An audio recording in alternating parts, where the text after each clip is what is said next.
आप 80% सीटों की बात कर रहे थे। क्या लोग आपको जानबूझकर मिसअंडरस्टैंड करते हैं?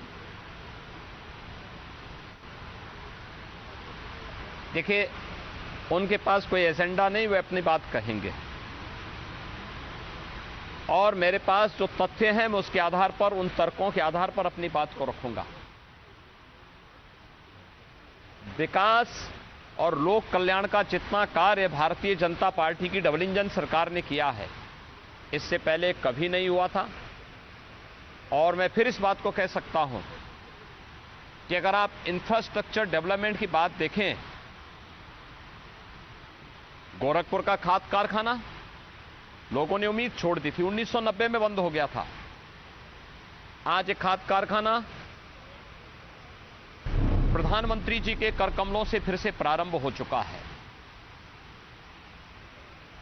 पूर्वी उत्तर प्रदेश में चीनी उद्योग सपा बसपा की सरकार में बंद हो गया था, उन्हें फिर से चालू किया गया है। यहां का चीनी उद्योग एक बार फिर से एक नई गति के साथ आगे बढ़ता हुआ दिखाई दे रहा है।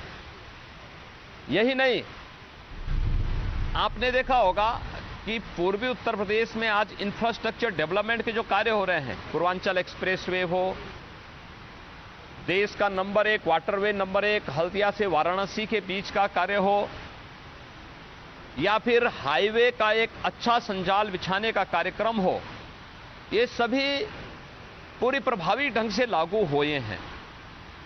इन्होंने पूर्वी उत्तर प्रदेश की पूरी तस्वीर को बदला है, उत्तर प्रदेश की अर्थव्यवस्था को एक नया आयाम दिया है। और इसीलिए विकास के इन मुद्दों पर विपक्ष चर्चा नहीं करना चाहता।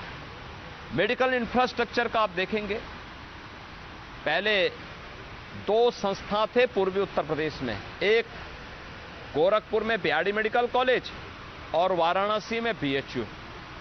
आज अगर आप देखेंगे, हर जिला एक मेडिकल कॉलेज बनाने की या तो बन चुका या बनने की ओर अग्रसर है।